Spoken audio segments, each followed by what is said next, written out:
Merci à tous d'être présents pour ce webinaire autour de la Power Platform. Donc voilà, donc là ce webinaire on l'a plus orienté autour d'un sujet industriel, donc qui répondrait à des problématiques que pourraient rencontrer des personnes qui se trouveraient dans l'industrie, donc à travers notamment la démonstration. Mais malgré tout, voilà, pour ceux qui suivent et qui sont pas dans l'industrie, évidemment les sujets en fait les sujets peuvent évidemment répondre en fait à tous les usages, quel que soit le type d'entreprise. Voilà. Pour commencer, je vais présenter. Donc voilà, on travaille pour la société d'Evolis. Donc notre cœur de métier, c'est d'accompagner en fait les entreprises dans la réalisation de projets informatiques. Donc on est un pure player Microsoft. Donc c'est-à-dire qu'en fait on est vraiment spécialisé en fait sur les technologies Microsoft. On est d'ailleurs certifié Gold à ce sujet. Et donc on va accompagner les entreprises sur des différents sujets. Notamment le développement d'applications, tout ce qui va être aussi big data, IA, enfin intelligence artificielle, prédictivité, etc. Donc ça aussi c'est des sujets où on s'appuie aussi sur les technologies Microsoft. Et puis on a un troisième pôle, voilà, qui est le pôle collaboratif en fait, qui est le pôle pour lequel je travaille.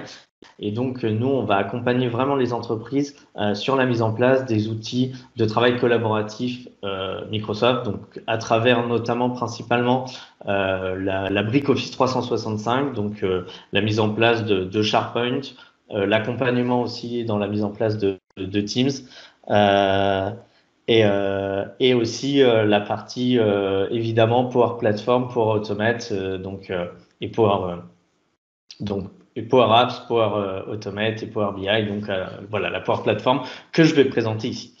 Voilà. Et puis parmi les autres activités, on développe aussi un bot, voilà, qui s'appelle Jellybot et qui permet en fait voilà, c'est un bot qui s'adapte en fait dans l'entreprise. Voilà pour la présentation de l'entreprise. Pour le programme du jour. Alors, la Power Platform, en fait, c'est une plateforme de ce qu'on va appeler le low-code, c'est-à-dire que ça va permettre, en fait, dans une entreprise de déployer des applications en écrivant un minimum de code. Donc, c'est voilà. Et à travers ça, donc voilà, je vais vous présenter comment fonctionne le low-code, le paradigme, etc. La Power Platform, donc avec Power Apps, Power Automate, Power BI, donc ces trois outils. Bon, sachant que dans le cadre de notre présentation, on va fortement s'orienter, en fait, s'appuyer sur le Power Apps et Power Automate. Power Apps qui permet de faire des formulaires, Power Automate qui permet de générer en fait des workflows, donc des flux de travail, donc qui vont permettre en fait de réaliser un certain nombre d'actions. Et puis Power BI qui est la solution que vous connaissez peut-être, qui permet de faire du reporting. Et donc on va voir en fait comment ces trois solutions s'imbriquent entre elles. Et pour finir, évidemment, on fera une petite démo. Et puis, pour terminer, il y aura un petit moment d'échange où vous pourrez poser vos questions. Donc, alors, l'objectif en fait de la mise en place de plateformes low-code, c'est un sujet voilà qui commence à prendre beaucoup d'importance en fait dans les entreprises. C'est tout simplement en fait lié aussi au mode de fonctionnement de l'entreprise aujourd'hui, c'est-à-dire que on a besoin en fait de trouver des solutions de manière de plus en plus agile, de plus en plus rapidement. Voilà, on n'a plus forcément cette notion qu'on avait à une époque de on va faire un projet avec un gros cahier des charges, avec une mise en place, etc. On a souvent besoin d'aller vite en fait dans le délai de mise en place. Et voilà, de pouvoir en fait répondre rapidement en fait aux besoins des utilisateurs. Et donc en fait la plateforme de le code en fait elle répond à ces problématiques. Tout simplement, elle va permettre de réduire les délais de mise en place des applications. Pour plusieurs raisons. La première raison, c'est que finalement en fait c'est simplement de la mise en place de briques fonctionnelles à travers justement ces plateformes-là. Donc là, il y a une capacité à déployer rapidement de l'applicatif. On facilite aussi la maintenance et le suivi des mises à jour tout simplement parce que eh bien, en fait, on va partir d'une interface et d'un système qui est déjà déployé en fait dans le SI de l'entreprise. Donc finalement, le fait de vouloir déployer une nouvelle application, eh bien, on a déjà toute l'infrastructure technique qui est à disposition. Donc avec notamment tout l'hébergement, la gestion des comptes, l'accès aux utilisateurs, etc.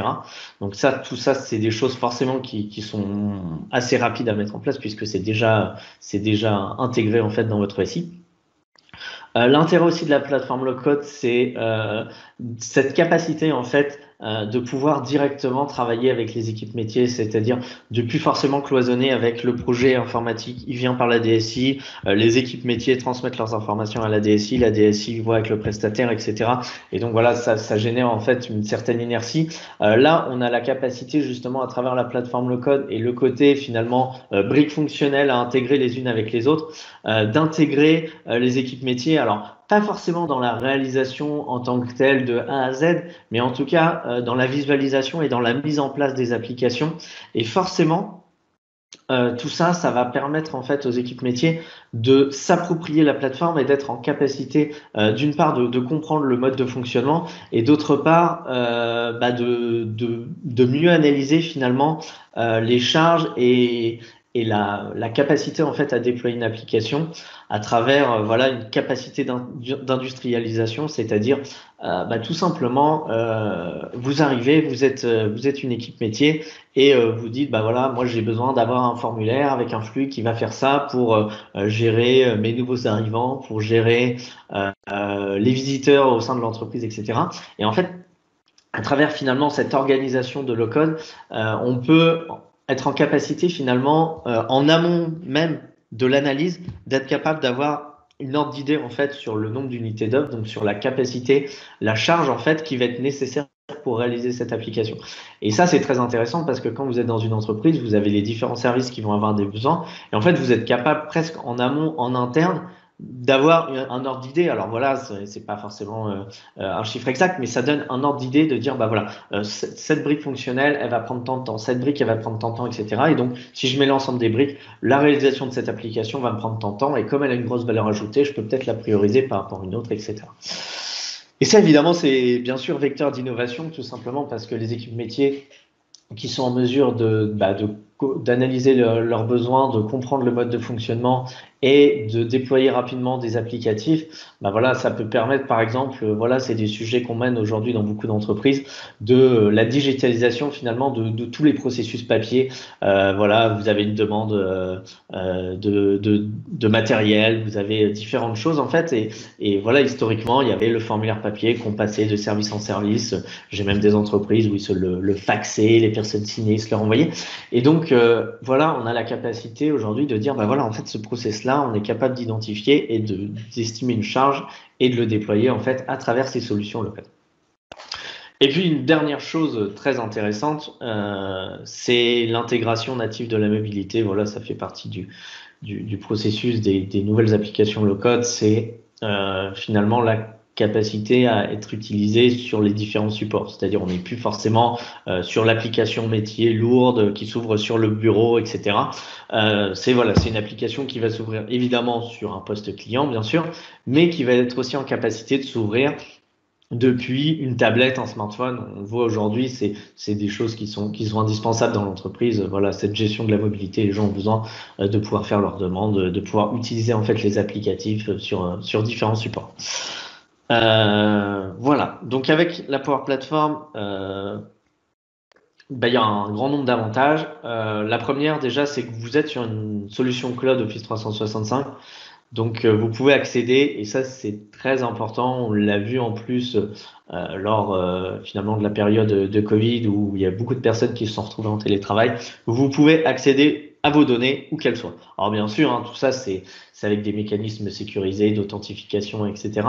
Mais l'avantage c'est que vous n'êtes pas obligé d'être connecté avec le VPN, d'être connecté en interne à l'entreprise. Vous êtes capable d'accéder à ces applicatifs en fait où que vous soyez. Et quel que soit le support que vous utilisez, donc ça, en termes d'usage, c'est quand même très intéressant. La responsabilisation des équipes, alors c'est ce que j'expliquais tout à l'heure au niveau des équipes métiers en fait qui pouvaient être intégrées dès le début. C'est finalement cette capacité pour les équipes métiers d'appréhender la solution, de la comprendre et d'être en mesure en fait de commander et de comprendre les mécanismes et les rouages, voire même d'avoir pour les plus expérimentés d'entre eux la capacité finalement à intégrer en fait des nouvelles briques fonctionnelles au sein des applicatifs. Évidemment, ça simplifie les processus métiers à travers les flux. On peut avoir, voilà, c'est des usages qui nous sont souvent demandés par nos clients. Voilà, j'ai une application A, j'ai une application B.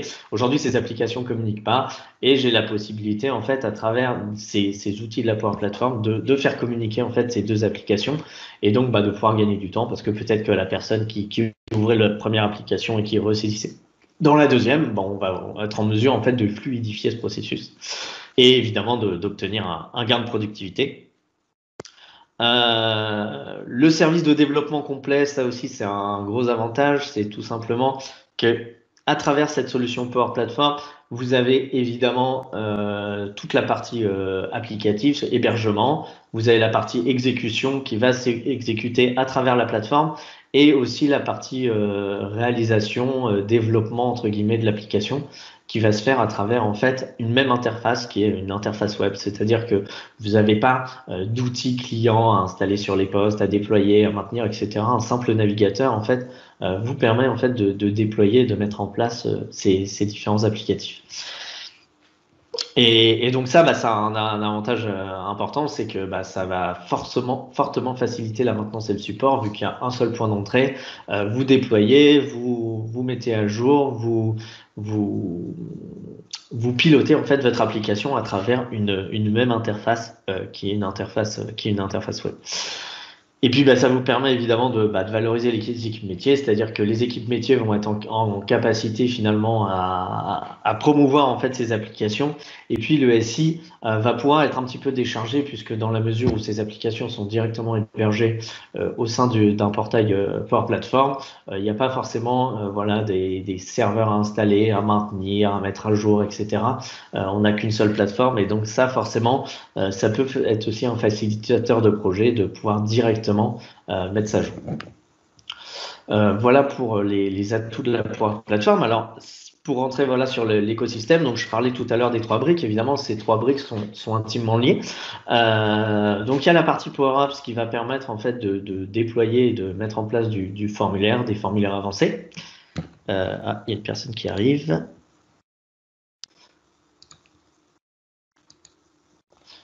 Voilà, bonjour Cédric. Bonjour. Voilà, donc à travers Power Apps, donc on est en mesure de déployer du formulaire. Pour Automate, on va pouvoir gérer tout ce qui est automatisation, flux, règles métiers, etc. Et puis la troisième partie, c'est Power BI qui va permettre d'analyser les données qui proviennent de l'application et de pouvoir les mettre en place en fait sous forme de rapports, de présentations, visuels.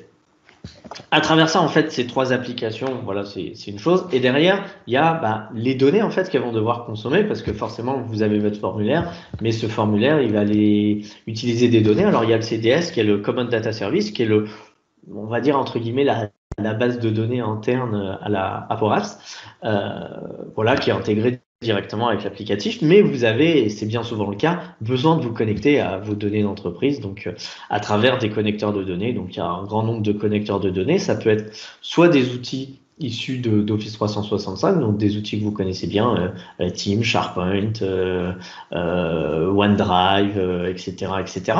Mais ça peut être aussi, et bien évidemment, des connecteurs de données métiers.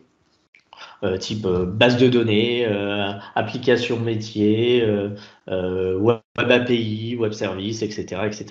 Voilà. Et donc après, il y a une fonctionnalité aussi IA Builder qui permet, avec un autre mode de licence, parce qu'on verra plus tard qu'il y a plusieurs modes de licence, de faire de l'intelligence artificielle en fait, d'analyser des données au fur et à mesure et d'apprendre en fait à analyser un certain nombre de données. Voilà, donc pour l'écosystème en fait autour de la Power Platform.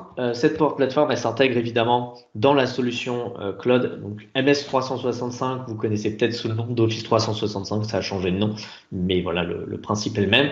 C'est-à-dire vous avez à travers ces solutions Office 365 un certain nombre de myriades en fait d'applications, Exchange, SharePoint, Teams Planner pour la communication, Yammer pour le réseau social, votre OneDrive, etc. Et vous avez en dessous, vous voyez, la brique Power Platform qui va permettre en fait de déployer finalement tous ces applicatifs, donc qui est intégré dans Office 365 par défaut. Voilà. Alors après, il y a un mode de licence évidemment.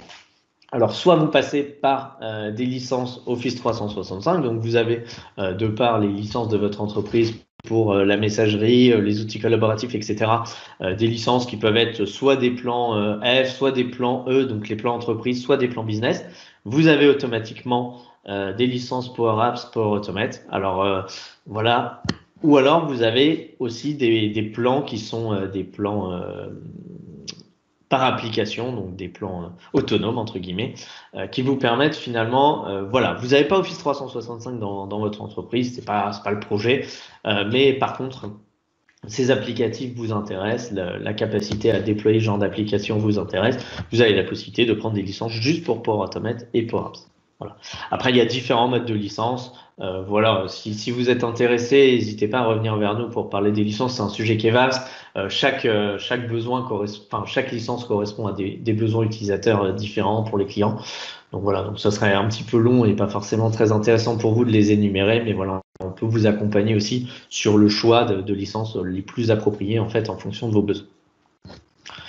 Voilà. Mais en gros, avec Office 365, vous avez tous les connecteurs standards, donc vous pouvez vous interconnecter avec, donc il y a un nombre d'applications qui est limité, mais vous pouvez vous interconnecter uniquement avec des outils qui vont se trouver dans Office 365, donc comme je l'évoquais tout à l'heure, SharePoint, Teams, etc., toutes ces données-là vont être pouvoir connecter. Après, si vous avez besoin de vous connecter à des applications métiers, voilà, ça nécessite parfois des connecteurs avec des modes de licence spécifiques. Alors pourquoi est-ce qu'on fait une présentation orientée industrie? Alors voilà, le but c'était de pouvoir avoir des exemples qui soient parlants pour chacun.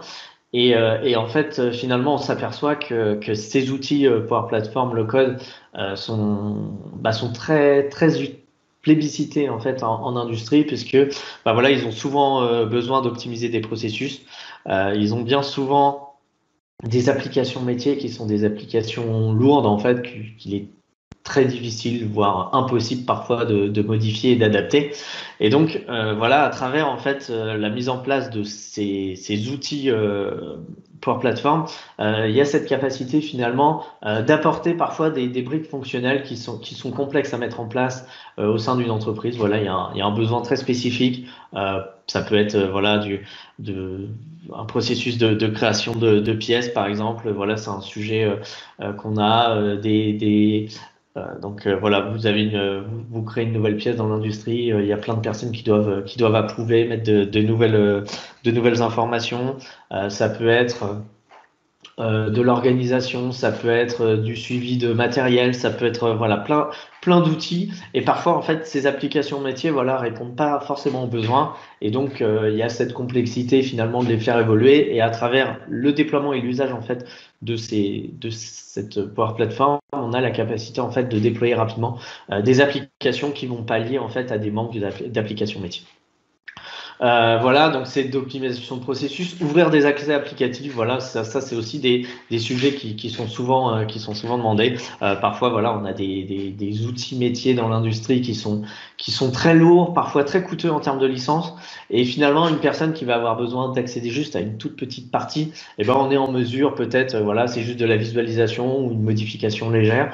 De s'interconnecter finalement à cette application métier à travers des connecteurs et puis de lui offrir finalement une interface qui va lui permettre de répondre à son besoin sans lui donner accès à l'intégralité du système d'application. Créer évidemment des applications métiers et puis aussi à travers, alors ça va plutôt être la partie Power BI, d'analyser des données de production, c'est-à-dire qu'on va avoir plein de bases de données, on va avoir plein de données. Et puis d'être en mesure peut-être de les retraiter et puis éventuellement de les présenter sous forme de tableau Power BI par exemple. Et donc ces réponses-là, elles vont être faites en déploiement rapidement des applications. Voilà, j'ai un besoin, il est urgent. La mise en place de cette fonctionnalité sur ma brique applicative, c'est 18 mois parce que on est sur un gros système. Voilà, j'ai besoin de déployer rapidement mon application pour répondre à mon besoin. Évidemment, on s'interface avec toutes les sources de données et les solutions métiers, évidemment, des entreprises. Voilà, donc la partie Power Apps, donc voilà, le but c'est quoi? C'est de réaliser des formulaires avancés, donc des formulaires avec des règles métiers, des règles de gestion, etc. Donc de créer évidemment des applications low-code. Donc c'est soit un formulaire avec voilà les différents champs, nom, prénom, etc. Soit carrément l'application avec l'interface de saisie, l'interface de visualisation, l'interface d'édition, etc., etc. Très important et notamment dans l'industrie, le mode déconnecté, parce que forcément vous pouvez vous retrouver dans une usine à utiliser une application. Et alors hop, je vais juste faire rentrer la personne. Voilà, ok. Et donc voilà, donc le mode de connecté très utile tout simplement parce qu'il vous permet d'accéder à l'information directement sans forcément avoir du réseau. Voilà, on sait dans une usine, vous avez besoin de faire du reporting, de l'analyse, un audit. Vous avez l'application, vous n'avez pas de réseau, il faut que l'application puisse évidemment fonctionner. Vous faites votre saisie et puis dès que vous récupérez le réseau, vous synchronisez les données, les flux se lancent et tout le mécanisme opère. Voilà, donc les cas d'usage, ils sont larges. Hein. C'est voilà, ça peut être des formulaires de demande de budget, des suivis des feuilles de temps, des applications métiers, des formulaires de nouveaux arrivants, audits, etc., etc. Voilà, il y a vraiment un grand nombre de scénarios possibles en fait dans ce cadre-là. Voilà, au niveau de la Power Apps. Et puis évidemment, comment est-ce que ça fonctionne derrière? On a plein d'outils qui nous sont fournis, c'est des petites briques. Donc on a des sources de données qui vont nous permettre finalement d'interagir avec le reste finalement. Donc on a notre formulaire, mais ces données-là, elles vont avoir besoin d'être sauvegardées, d'être intégrées en fait au SI. Donc ça peut être voilà dans l'industrie SAP, Traxis, mais bon un grand nombre d'applications métiers. Donc avec des sources de données. Alors les étoiles, voilà, c'est parfois ça nécessite des modes de licence différents. Vous avez aussi des éditeurs de logiciels, il y en a beaucoup, qui développent leur brique directement, la capacité en fait, leur connecteur Power Apps, Power Automate, voilà pour permettre en fait à leurs clients d'interconnecter leur applicatif avec les applications qu'ils pourraient déployer. Et après bon voilà il y a toute la liste Salesforce, des bases de données, SQL Server, MySQL, Postgres, enfin voilà toutes les bases. Voilà la plupart des bases sont compatibles. Si c'est pas compatible, vous avez la possibilité aussi d'utiliser des web API voilà qui se connecteraient à vos applicatifs métiers ou à vos bases et puis d'être intégrés directement au sein des applicatifs. Et puis évidemment SharePoint Teams, alors là il n'y a pas besoin, si vous avez des licences Office 365, SharePoint Teams, il n'y a pas de problème, vous pouvez directement y accéder. Puis vous avez plein de contrôles. Donc les contrôles, c'est ce qui vont vous permettre de créer votre formulaire. Donc un champ texte, un champ date, des listes déroulantes, etc., etc. Mais on a aussi des contrôles avancés, code barre, appareil photo, GPS, QR code, micro, reconnaissance de texte, d'objets, etc., etc. Voilà, il y a la possibilité de mettre en place des règles en fait. Voilà, si jamais mon champ est vide, alors celui-là est rempli. Voilà, des règles. Si la date de début doit être inférieure à la date de fin, enfin, voilà, des choses finalement assez classiques. Donc voilà, ça c'est assez intéressant de pouvoir appliquer finalement ces règles à ces formulaires. Évidemment utilisable dans une application mobile. Et puis derrière, vous enregistrez votre formulaire et vous êtes capable de déclencher un flux de travail, donc à travers l'outil Power Automate et donc de traiter les informations et de les présenter après à l'utilisateur. Et comme je le disais précédemment, on peut utiliser tout ça évidemment en mode déconnecté. Voilà, donc pour la partie MS Flow. Alors Power Automate, non. Donc, la partie Power Automate qui s'appelait avant MS Flow, donc c'est vrai qu'on a laissé l'ancien nom parce qu'il y a beaucoup de personnes qui connaissent encore ce nom-là. Mais voilà, maintenant c'est dans la Power Platform, Power Automate, Power Apps, Power BI, donc voilà.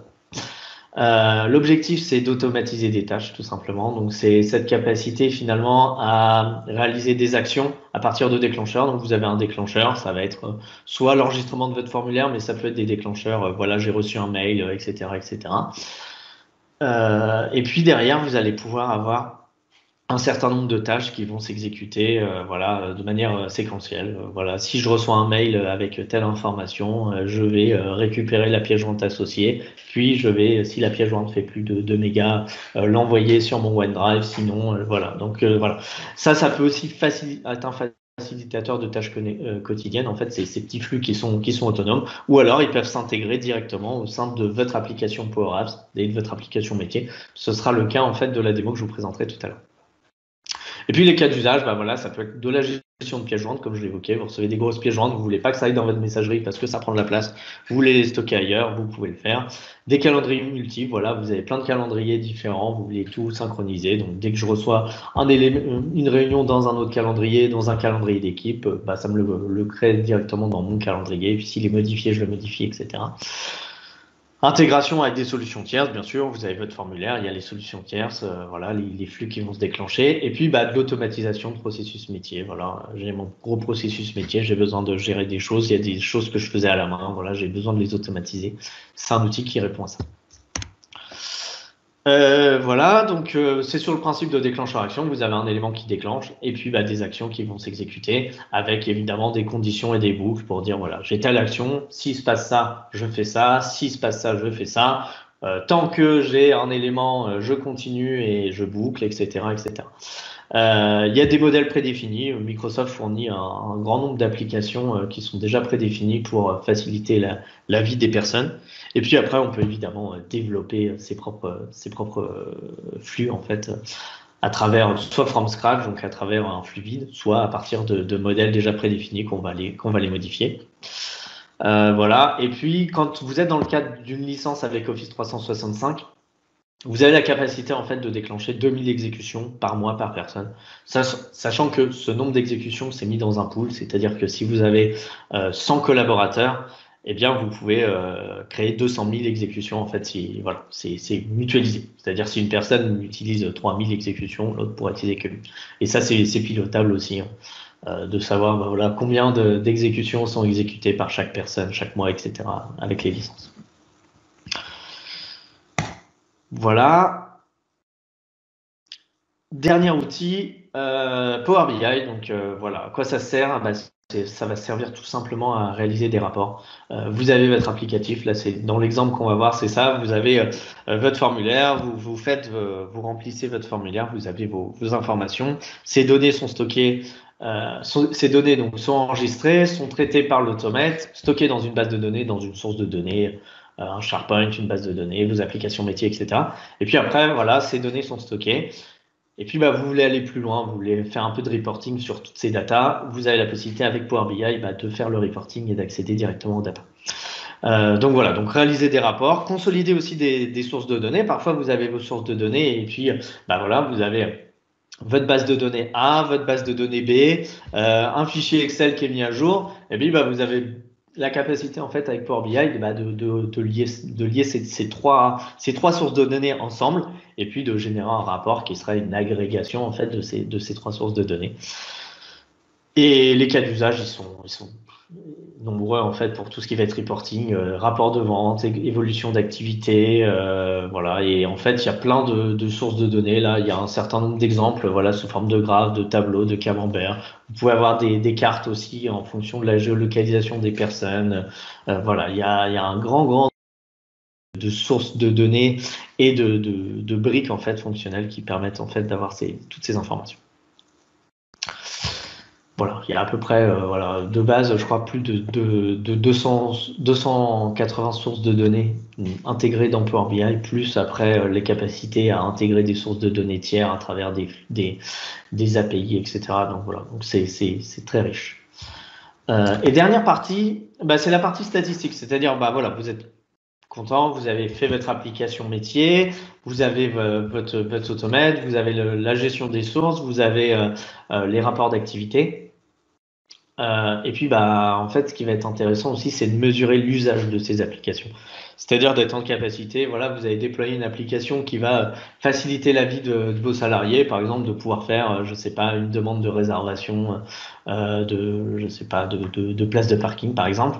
Et vous voulez mesurer finalement le fonctionnement de cette application. Et nativement, en fait, au sein de la Power Platform, vous avez un certain nombre de statistiques bah, qui vous permettent de savoir bah, l'usage qui est fait de l'application. Déjà, est-ce que les gens l'utilisent? Est-ce que l'utilisation est faite voilà, par jour? Quel jour c'est utilisé? comment les gens l'utilisent. Voilà, j'ai fait mon application, je l'ai plutôt développée pour être facile d'accès sur mobile, et puis je m'aperçois finalement les gens l'utilisent plutôt sur tablette ou sur PC, d'où ils l'utilisent, région, etc. Donc ça, voilà, sans rien mettre en place, vous avez déjà un certain nombre de d'éléments en fait qui vous permettent d'avoir ça, et ça en général c'est intéressant parce que quand vous déployez une application, parfois vous avez votre direction qui vous dit bon voilà, vous avez mis en place des applications, est-ce que vous pouvez nous faire un retour? Voilà, l'application elle est devenue essentielle, elle est utilisée tant de fois par jour par tout le monde, et puis vous avez la capacité aussi de mesurer les erreurs. Ça peut arriver, voilà, parfois il y a des cas qui n'ont pas été anticipés, ou l'application est en erreur, et vous êtes capable en fait d'identifier le pourcentage d'erreurs lors de l'exécution de l'application, et puis évidemment on est capable aussi de troubleshooter, donc d'être en capacité finalement d'analyser les erreurs, d'avoir des logs et de pallier finalement à ces problèmes applicatifs. Voilà pour la partie un peu. Oui. JB, ouais. Juste, il y a une question. Enfin, il y avait une question précédente. J'ai pas vu. Excusez-moi. Il y avait une remarque effectivement concernant les licences, effectivement sur le bon choix à faire au départ. Ouais. Et il y a une question de Monsieur Boulard également sur où est-ce qu'on peut voir les exécutions et que se passe-t-il si on dépasse le quota d'exécution? D'accord. Alors en fait, les exécutions, elles vont pouvoir se voir directement à travers la plateforme, donc Office 365, donc l'administration. Donc si on y va, hop, je vais vous montrer rapidement et après je viendrai sur vos licences. Alors juste en parallèle du chargement, au niveau des licences, donc là on va arriver dans l'admin Office 365. Au niveau des licences, que vous soyez en business ou en enterprise, pour la partie Power Platform, vous avez les mêmes droits en fait. Enfin, vous avez le même niveau de licence. C'est-à-dire que ça change rien. C'est juste, on va dire, la différence avec le nombre d'utilisateurs que vous pouvez avoir avec les licences business qui sont limitées en termes de nombre de licences, mais en termes de fonctionnalité de la Power Platform, vous avez le droit au même connecteur, au même nombre d'applications, etc. Voilà. Juste rapidement, hop, on va se retrouver ici. Donc voilà, on va avoir toute la partie Power Apps, Power Automate, donc dans l'administration, et dans la partie Power Automate ici. Dans l'Admin Center, en fait, on va être en capacité à analyser finalement. Voilà, donc je vais aller ici. Je crois que c'est celle-là. À analyser en fait toutes les ressources, tous les flux qui vont être exécutés. Hop. Ça a parfois un peu de temps de changer. Voilà, donc tous les flux qui sont mis en place, et en fait on a on a la capacité ici d'identifier en fait la capacité des ressources qui va se trouver ici. Hop, avec voilà le nombre d'usages, toutes les informations, le nombre d'exécutions, etc. De toute la Power Platform. Donc on est effectivement en mesure en fait ici dans toutes ces analyses d'analyser le nombre d'exécutions, les utilisations, qui partagent, les connecteurs. Voilà, tous ces usages-là en fait ils peuvent être pilotés à travers ces interfaces. Et quand on n'a plus d'exécution, ça bloque. Et donc en fait on a la capacité de mettre en place des systèmes pour. Alors il y a des ratios, c'est-à-dire quand on est proche de dépasser, il y a des alertes qui disent attention, vous avez bientôt dépassé. Et puis on a la possibilité en fait d'acheter en fait à travers un mode de licence en fait des exécutions supplémentaires. Donc voilà, on est limité à 2000 de base. Et puis évidemment, si on s'aperçoit que les applicatifs deviennent de plus en plus centrales dans l'entreprise, on est capable d'acheter en fait des exécutions. Je crois que c'est par 50 000 exécutions supplémentaires en fait. Donc voilà, donc pour en revenir ici, donc la petite démo, tout simplement une application en fait, voilà, donc là ici qui est évidemment fonctionnelle à travers PC, tablette et smartphone, et cette capacité en fait d'avoir une application qui permet de lister des interventions. Donc vous êtes dans une entreprise, vous avez des outils, en fait, des équipements qui sont composés de pièces, et en fait, vous allez devoir aller vérifier finalement le fonctionnement et valider, ok, j'ai fait le traitement de l'analyse de ces pièces. Donc ça, c'est vraiment de la maintenance la maintenance prédictive. Donc voilà, c'est notre petit exemple. Ok, donc pour vous faire la petite démo, alors voilà, j'aurais pu la faire sur téléphone, mais j'ai des petits problèmes pour partager mon téléphone. Bon, ça fonctionne très bien sur tablette, sur PC. Voilà, donc on a la possibilité ici, alors soit de lister les interventions, soit de scanner un équipement pour avoir voilà, directement l'équipement à scanner. Alors, hop, je récupère tout de suite le code. Voilà, donc je vais choisir un équipement. Alors, soit je scanne à travers directement un code barre, ce serait l'objectif. Là, je vais le simuler forcément puisque je suis... j'ai pas de scanner de code barre en fait sur mon PC, mais voilà, vous scannez directement et ça vous emmène sur cette page-là. Vous avez finalement l'information de l'équipement, donc vous arrivez, oh, j'ai ma pièce, je scanne.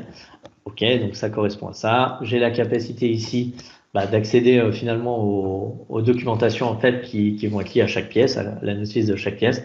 Et là, j'ai une instruction, voilà, remplacer toutes les pièces indiquées. Ok, donc là, la demande a été faite au mois de mars. J'ai toute la notice aussi de l'équipement que je peux accéder évidemment sur ma tablette. En général, c'est le genre d'applications qui vont être très utilisées sous forme de tablette. Les gens se promènent avec la tablette et peuvent venir analyser en fait et répondre en fait aux besoins. Je clique ici, démarrer cette intervention. Voilà, donc je retrouve toutes mes informations que j'avais précédemment sur mon équipement. Et puis, voilà, le détail de mon intervention. Le nom du technicien, c'est moi, il m'a reconnu directement. La date de résolution, c'est maintenant. La localisation, voilà, j'habite pas Gerville, c'est... Voilà, commentaire, la capacité ici de mettre un commentaire. OK, remplacement effectué. Évidemment, je signe, donc là, je signerai avec mon doigt. Hop, voilà, le statut, c'est résolu ou c'est abandonné. Non, j'avais pas de matériel, j'avais pas de pièces, etc. Et puis cette capacité à enregistrer, les informations ont été correctement envoyées, merci. Dans le cadre où on serait dans une application en ligne, en fait, la personne enregistrerait au fur et à mesure. Tout ça, ça serait stocké dans l'application.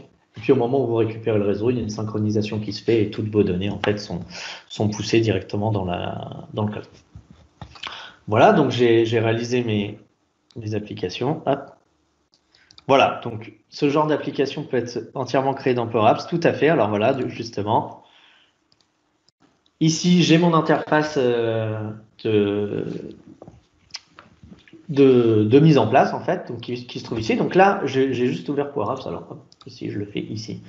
Je vais juste vous montrer. Alors ça me prend parfois quelques secondes, donc pour la fluidité de l'application.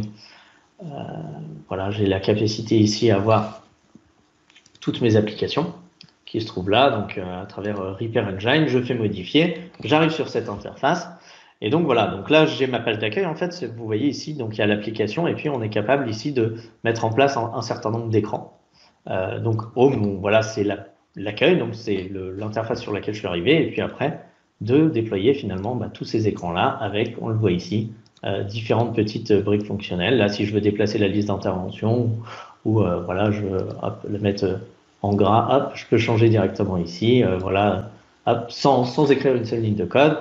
J'ai mes onglets ici qui permettent de modifier mon affichage. Et puis on voit ici, j'ai mes différents petits blocs. Là, j'ai mis mon label ici, je peux le décaler. Voilà, on voit que ça décale pour tout. J'ai mis mon petit bouton ici, le titre qui est récupéré directement ici à travers les données qui sont stocké ici en fait dans la source de données. Donc ici, je vais avoir ma source de données. Alors ma source de données, c'est ma base de données qu'on a créée ici. Donc ici, j'ai une base de données qui se trouve là en fait, qui contient l'ensemble en fait de mes données applicatives. Voilà, donc avec le nom des applications, etc. Et puis en fait ici, quand j'ai créé ma source de données, j'ai nouvelle source de données. Je me connecte, je récupère toutes mes informations de connexion et donc je suis capable après de lister en fait mon application, enfin mes données en fait avec mon application et de la présenter. Ici voilà, j'ai toute la partie interface, etc. Et donc en fait tous les éléments en fait se trouvent directement, toute l'application, l'intégralité de l'application.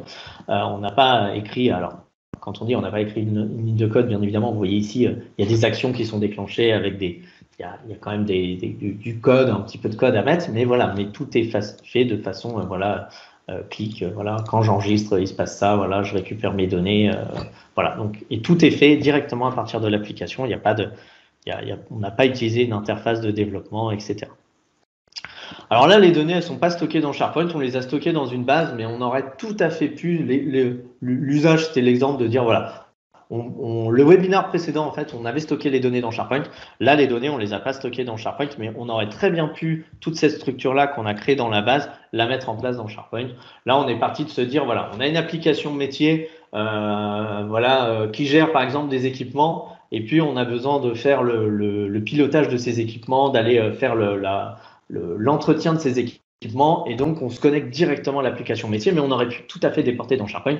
Et d'ailleurs, je vais en revenir, il y a une partie quand même qui est mise en place dans SharePoint, c'est-à-dire que on a ici, je vais vous montrer, donc là, on a toute la partie, voilà, donc Power Apps, donc avec les différentes briques qu'on a positionnées, les boutons, etc. Et puis, on a aussi, évidemment, derrière, voilà, j'ai enregistré ici, donc j'ai enregistré toutes les données qui étaient ici. Et puis, ces données, je les ai enregistrées, en fait, et lorsque j'ai fait ça, j'ai mon flux en fait Power Automate qui est ici. Hop, je vais juste fermer. Voilà. Donc là, j'ai mon flux Norcell Repair Engine qui est là. Donc avec mon tableau de bord qui me permet d'avoir les détails en fait de la date de création. Donc vous voyez, juste pour vous donner un exemple, là on a fait une application qui permet d'enregistrer des flux dans une base et après, je vous ai pas montré, mais ça génère en fait un document Word en fait avec un compte rendu sous forme de PDF en fait de l'intervention. Voilà, le flux on l'a créé le 24 pour le faire le 28. Donc quand je disais que c'est des applications qui sont rapides à déployer, voilà. Alors il y aura peut-être dans une application en prod plus de tests à faire, mais voilà, on est sur des applications qui sont déployables en quelques jours. Voilà, donc on a ici l'historique des exécutions qui est très intéressant, je vais y revenir dessus. Toutes les connexions, en fait, là il y a du SharePoint, on le verra après puisqu'en fait les documents qui sont générés, ils sont eux stockés dans du SharePoint. Du SQL Server pour stocker la base, mais on aurait pu créer des listes SharePoint et les intégrer. Et puis une partie Word Online qui va permettre en fait de générer la documentation. Donc là, je vais vous montrer la partie flux. C'est comme pour la partie Power App. Voilà. Donc notre flux, qu'est-ce qui va le déclencher? C'est un Power App. Donc c'est le fait d'enregistrer mon formulaire va permettre d'utiliser Power Apps. Alors, on pourrait effectivement utiliser Access. Maintenant, effectivement, le but aussi de ces outils-là, c'est effectivement de pouvoir faire des interfaces, d'aller beaucoup plus loin que ce qu'on pouvait faire avec Access. Après, si vous avez une base Access, il y a des connecteurs pour accéder aux bases Access. Voilà. Ici, donc, on a la Power App. Donc là, il y a un certain nombre de chaînes en fait qui sont déclenchées pour aller traiter les données. Ok, j'ai récupéré mon statut, j'ai récupéré sous forme de variable. Et puis ici, je peux convertir. Ça, c'est pour ma signature. Et puis ici, si je veux rajouter une action, je clique ici. J'ai mes ensembles d'actions. Alors quand je disais qu'il y avait beaucoup de connecteurs, voilà, on est de base ici. Si je prends juste les connecteurs standards, donc qui sont disponibles avec de l'Office 365, de base, j'ai déjà tout ça. Donc ça va quand même, il y a pas mal de connecteurs qui sont déjà disponibles. Et après tous les connecteurs, on a toutes ces interfaces-là. Et pour chaque connecteur, si je prends par exemple un connecteur standard qui va être par exemple l'envoi d'un email, donc c'est Outlook en fait. Il y a un grand nombre d'actions en fait qui peuvent se déclencher à travers tout ça. Donc voilà, donc c'est juste de la mise en place de briques. On a des conditions aussi. Hop, je vais l'ouvrir ici. Voilà, j'ai enregistré, j'avais mon statut en fait lorsque j'ai créé mon formulaire. Ici, j'avais un statut qui était ici résolu ou abandonné. Si j'ai résolu, je fais ça. Si c'est abandonné, je fais ça. Voilà. Et puis ici, on vient enregistrer la ligne dans la base SQL. Si on avait utilisé du SharePoint, on aurait été ici.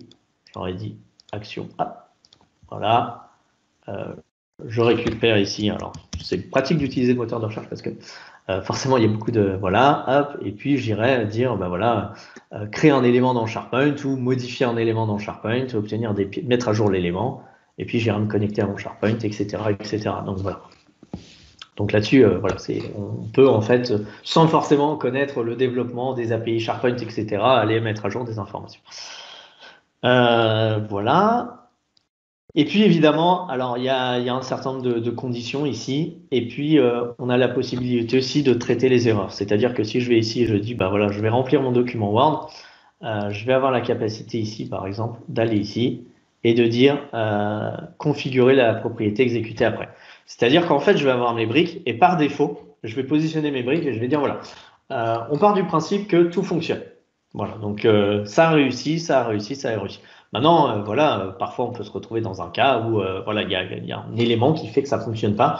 Je peux dire si remplir un document Word a réussi, j'exécute, créer le fichier Word tampon, il s'exécute après. Mais je peux aussi dire, bah non, si jamais ça a échoué, eh ben, j'exécute une autre action qui va être d'envoyer un mail à l'IT, de traiter l'erreur, peut-être de recommencer si jamais voilà, j'ai un problème réseau. Enfin voilà, je peux en fait traiter ça.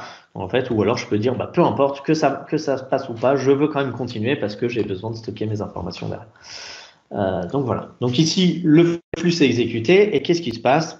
Alors là, j'ai tout stocké dans un Teams pour que ce soit un petit peu plus simple. Mais en fait, il y a du SharePoint derrière. Donc voilà, donc ici j'ai mon Teams. Donc là, j'ai interconnecté en fait mon Teams avec ma liste SharePoint. Donc vous parliez du SharePoint tout à l'heure. Effectivement, les documents se trouvent dans du SharePoint.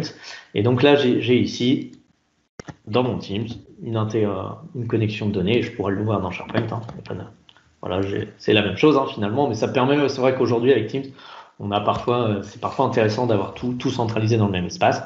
Les documents que j'ai créés, finalement, ils se trouvent dans le SharePoint, donc je peux y accéder directement ici. Hop.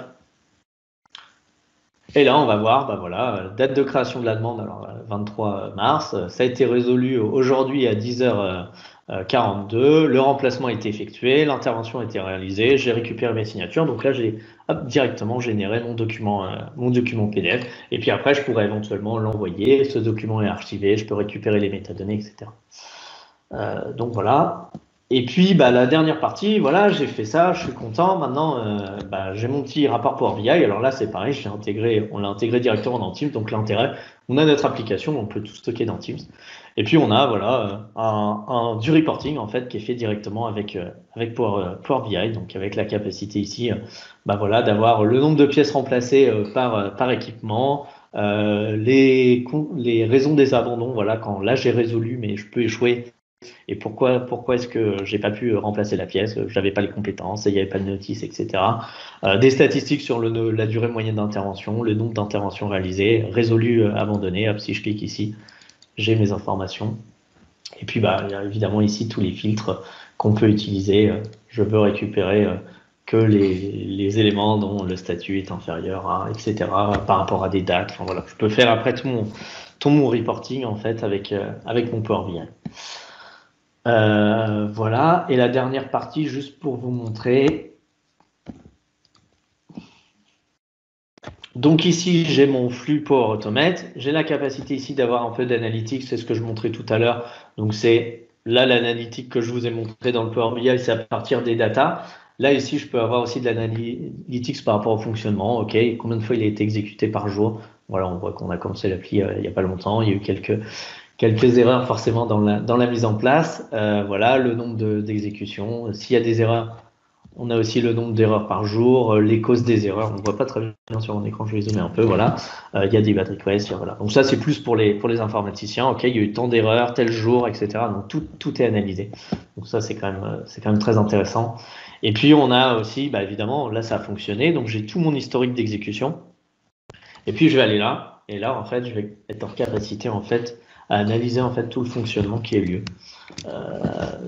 Voilà, ok, bah, la première étape elle a fonctionné, la deuxième étape, donc j'ai les données brutes en fait, je peux avoir les données brutes, c'est-à-dire de dire bah voilà, mon entrée c'était l'URL de l'intervention, j'ai créé ma variable, etc., etc. Ici j'ai converti ma signature, la donnée d'entrée c'est mon image, la donnée sortie c'est ça.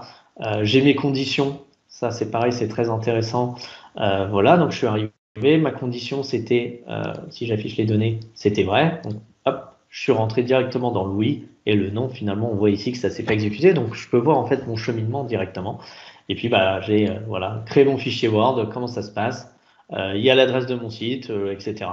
Donc ça, c'est intéressant quand ça fonctionne, bien sûr, mais c'est aussi très intéressant quand vous avez un échec, c'est que vous êtes capable, voilà, alors là, ça nécessite peut-être un tout petit peu de compétences informatiques pour débugger, mais voilà, on a toutes les informations directement au sein de la même plateforme. Et puis après, j'ai ma ligne qui a été mise à jour directement dans ma base de données, voilà, avec toutes mes informations qui ont été stockées directement dans mon SQL qui se trouve dans Azure. Voilà, là, c'est un SQL qui se trouve dans Azure, mais ça peut être un SQL qui se trouve dans votre système d'information, il n'y a pas de souci. Voilà en gros pour l'application, pour la petite démo.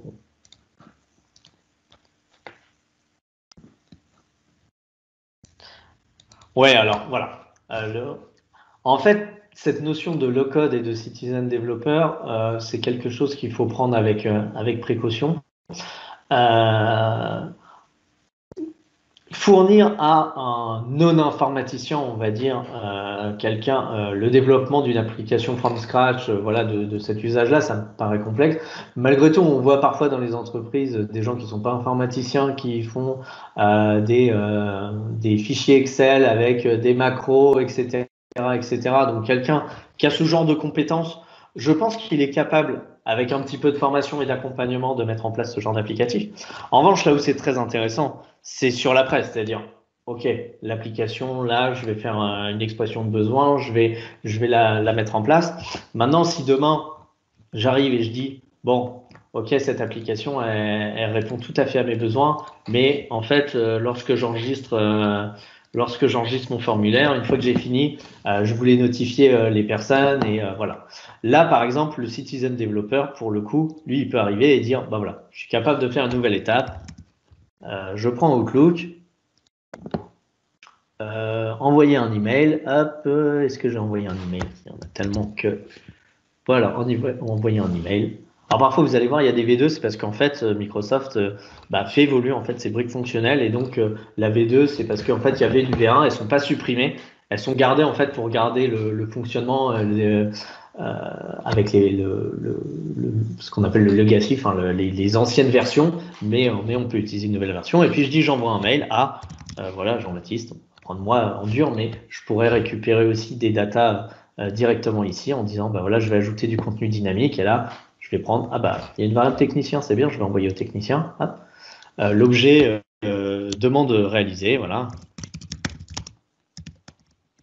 Hop, je peux mettre un corps du mail. Dans les options avancées, je peux dire ah bah oui, bah j'avais une pièce jointe, ça c'est pas mal, je vais pouvoir récupérer le contenu de ma pièce jointe. Donc là, j'ai tous mes éléments ici. Hop, j'ai mon document PDF. Donc là, en fait, toutes les briques qui sont faites, qui sont exécutées précédemment, en fait, j'ai la capacité en fait d'intégrer le contenu dynamiquement ici, de dire bah en fait, qu'est-ce que je vais récupérer? Bah le PDF, super. Bah j'ai mon document PDF en sortie. Je vais récupérer le nom de mon document. Et puis donc je vais l'avoir ici, création du fichier PDF, tac, est-ce que je l'ai, display name, hop, et voilà. Et donc en fait, ça par contre, le citizen developer, il est en capacité de faire ça. Alors après, c'est vraiment des choses, faut faire attention au niveau de la DSI, c'est des choses qui ont besoin de gouvernance et qui ont besoin d'être pilotées, c'est-à-dire on n'arrive pas et on ne dit pas, ok, bah à partir de maintenant, tout le monde peut faire de la Power Apps, tout le monde peut modifier les applications, etc. C'est des choses qu'il faut maîtriser. Donc le SI a besoin de mettre en place des règles de gouvernance, de maîtriser tout ça. Mais voilà, il n'y a rien de plus frustrant. Vous avez votre application et puis ça arrive tout le temps. Les clients, ah, mais là, finalement, le logo, il a changé. Là, j'ai besoin d'avoir une information supplémentaire. J'ai besoin de faire un bouton annulé. Voilà, des petites choses. Ça, il est tout à fait en mesure de le faire. Et puis, en fur et à mesure où il progresse, eh ben, il peut aller plus loin, en fait, dans la mise en place d'applications. En général, c'est la façon dont on fonctionne. Nous, on va accompagner les entreprises dans le déploiement, dans la mise en place d'applicatifs. Et eux, après, dans le but de leur donner la main, au moins sur des tâches, en fait, qui sont importantes pour eux parce que forcément on a toujours besoin de faire évoluer l'application, mais voilà, qui n'ont pas forcément une grande valeur ajoutée, changer un pied de page dans un mail, rajouter des informations supplémentaires, voilà, ça n'a pas forcément beaucoup de valeur ajoutée pour un prestataire ou pour quelqu'un de le mettre en place. Par contre, l'utilisateur il dit bah, ça prend 5 minutes, c'est très simple à faire, et puis voilà, je suis obligé de faire une commande, de demander, non, vous êtes en mesure en fait de le modifier. Donc c'est vraiment là que le rôle du citizen developer va se mettre en place en fait. Voilà. Après, c'est sûr pour une première application, bon, là après ça reste une application assez simple. Voilà, ça nous a pris quelques jours, mais effectivement, ça me paraît, voilà, faut y aller progressivement, mais je pense qu'ils peuvent rapidement prendre la main sur ce genre d'applicatif. Mais on a toujours besoin d'avoir des compétences techniques, ça c'est inévitable. Voilà. Et ben il est 11h. J'ai à peu près respecté le timing. Je ne sais pas si vous avez des questions, d'autres questions, besoin d'informations complémentaires. De toute façon, on est disponible. La vidéo enregistrée, donc si vous voulez la revoir, on vous l'enverra soit fin de semaine, bon, vendredi ça peut être juste, mais en début de semaine prochaine, on vous enverra la vidéo, donc vous pourrez revoir ce flux-là. Et puis on reste à votre disposition si vous avez des questions. Voilà. Ok. Petite question hors sujet, je vois apparaître le complément liste. Ah. Alors je ne sais pas où c'est, mais peu d'infos dessus. Dans Teams, c'est ça? Ouais, dans Teams, je pense. Ouais. Bah, en fait, ça permet, c'est ce composant là, c'est ça. Hop, ici, liste.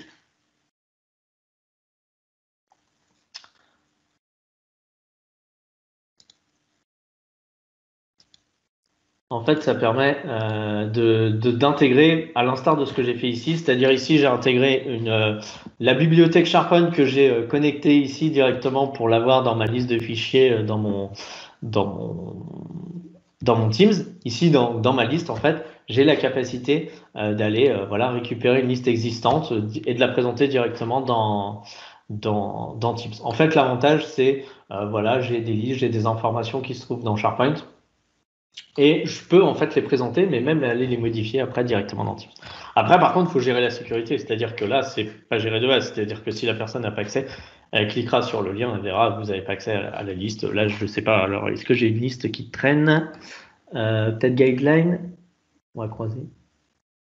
Non, ça c'est une bibliothèque de documents. J'en avais sur un précédent webinar. Hop, je vais te montrer. Voilà, ici par exemple, le précédent webinaire sur les collaborateurs, je récupère le lien ici, collaborateur, hop. Et voilà, et en fait, bah, l'avantage c'est que les données que j'ai dans SharePoint, je les affiche directement dans Teams. Voilà. Et je peux même créer un nouvel élément, hop, je clique dessus, hop, ça va m'ouvrir directement dans Teams. Donc c'est encore une fois un nouvel exemple en fait vraiment de la façon dont Microsoft aussi interconnecte en fait ces applicatifs. C'est-à-dire il y a plus j'ai mon Teams d'un côté, j'ai mon SharePoint d'un côté, mon Outlook, etc. Et puis il n'y a rien qui communique. On a la possibilité. Alors la différence en fait c'est exactement la même chose. C'est des listes SharePoint. Ça permet juste en fait si vous avez un espace Teams d'afficher les listes SharePoint directement dans Teams. Mais les données elles sont toujours dans SharePoint. Vous les créez ici, elles sont toujours stockées dans SharePoint. De toute façon, d'une manière générale, les documents que vous créez dans Teams, les informations quand vous créez un OneNote, etc. De toute façon, tout est stocké dans SharePoint. Et ça, c'est juste en fait un aperçu dans Teams de votre vue. Voilà. Là, juste en complément, en fait, l'approche de Microsoft là-dessus, c'est de dire en fait que les listes vont permettre de supprimer, mais c'est vraiment le but, de supprimer tous les fichiers Excel en fait qui se trouvent dans les Teams parce que les données sont pas exploitables dans le fichier Excel en fait, alors que les données listes sont exploitables. Donc la vocation en fait des listes, effectivement, outre de permettre des vues en fait sur des SharePoint, c'est aussi finalement d'éviter qu'on vienne déposer n fichiers Excel partout dans nos équipes Teams, mais qu'on crée plutôt des listes à la place. On parle bien de fichiers Excel simples, hein, c'est-à-dire sans macro, mais qui sont sans doute 80% des fichiers Excel qu'on vient y mettre, hein, où c'est juste des listes avec des colonnes finalement. Donc voilà, c'est aussi une approche en fait dans le but d'éviter, d'une certaine façon, le shadow IT entre guillemets, puisque on est sur un fichier Excel qui auparavant se trouvait dans Teams, donc sauvegardé, mais par ailleurs, c'est aussi pour l'exploitation des données qui s'y trouvent en fait.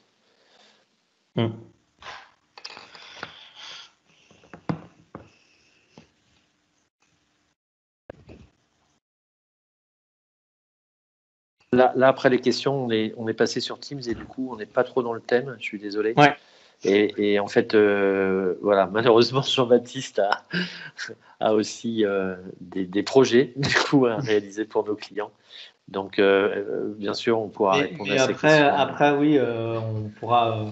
Là, on va clore le webinaire, mais effectivement, si vous avez des questions, mais il n'y a pas de problème, il n'y a pas à être désolé, c'était le but. On pourra tout à fait répondre à vos questions et voilà, il n'y a pas de problème.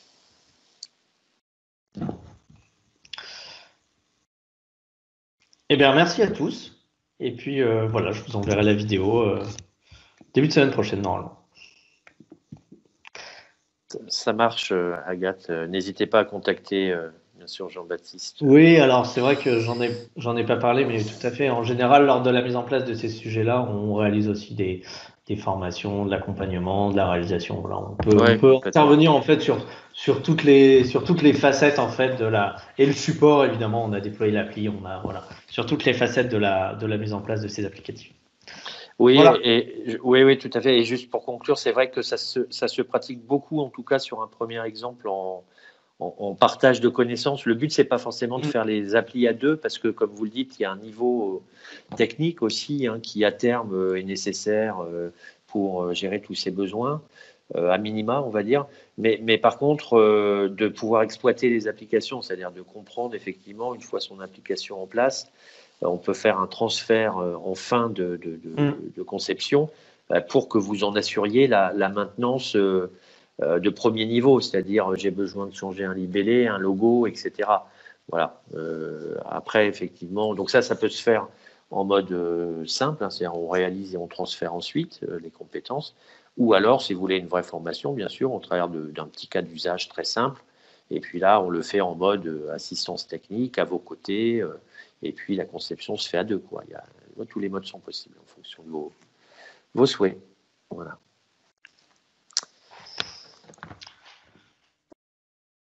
Bien, merci à vous. Merci.